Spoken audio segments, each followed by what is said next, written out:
хурд аливаа байгууллага өнөө үед бизнес хийж байгаа ямар ч хвшлийн төрийн болон төрийн бус бизнесийн байгууллага гэсэн хурдтай байх тэрийг да хурдтай шийдвэр гаргах гэдэг өөр их чухал байдаг.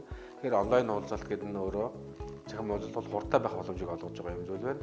За зардлыг хэмнэх юм боломжтой. Тэгэхээр маш магадгүй бид нар онлайнаар маш үр дүнтэй уулзаас орчих юм бол маш том хэмжээтэй хурлын уулзалтын өрөө тэрийг огцруулах маш их тавилга хэрэггүй болох боломжтой гэж харж байгаа. За дараагийн нэг зүйл нь бол магадгүй онлайн уулзалтаар бол коронавирусээс болон бас янгийн өвчлөлөөс өөрийгөө уурсан сэргийлэх ийм боломжийг олгодгоороо олон давуу талтай байна.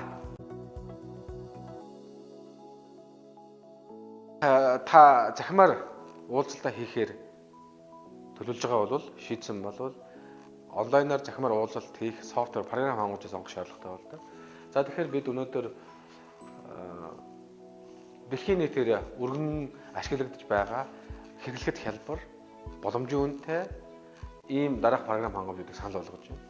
Нэгт бол Webex гэж энэ Cisco-гоос гаргасан ийм програм хангамж. Хоёр дахь нь GoToMeeting, GoToWebinar. За монголчууд их сайн мэддэг Zoom гэдэг ийм аппликейшн байна. За тэгээд Skype зүгээр энгийн халзааны Skype болон бизнес төрлийн Skype байдаг. За Adobe Connect гэж ийм софтвер өнөөдөр олон улсад тэгээд өргөн ингээд ашиглагдаж байна. Тэгэхээр таны зорилго яг ямар төвшөнд цахим уулзалт хурлыг хийх чагаасаа хамаарат дараах зүйлүүдээ сонгох ёстой. Техникийн үзүүлэлтийг нэдэд яг хамтаа харъя. За энэ дээр бол бидний бэлдснээр бол чат буюу хоорондоо мэдээлэл солилцох.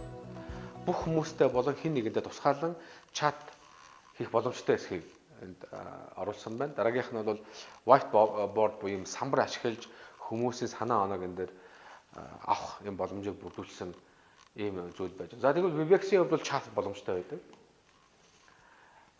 GoToMeeting бол чат байдаггүй. GoToWebinar бол чат байдаг. За бид нэр Zoom-ыг нэлээд ашиглаж байгаа Монгол бол энэ дээр бол чат байдаг. За Skype дээр бол мэдээж бас чат байгаа. Adobe дээр бол мэдээж чатын хэлбэрлэл байдаг. За whiteboard буюу энэ самбар зүгээр зураг зурж болно, сэтгэлдээ бичиж болно, ямар нэгэн санаа оноог бичих, санал асуух, шинэ идея хайж байгаа бол энэ whiteboard-ыг ашигладаг. За Webex дээр бас байдаг. GoToMeeting дээр байхгүй. За GoToWebinar дээр байдаггүй. Zoom дээр бол байдаг. Skype байгаа. Adobe дээр бол ингэ байдаг. За тэгэхээр өшөө дэлгэрэнгүй нэмэлт програмын боломжуудыг бид нэр 5 дугаар болох хичээл дээрээ дэлгэрэнгүй та бүхэн танилцуулах болно.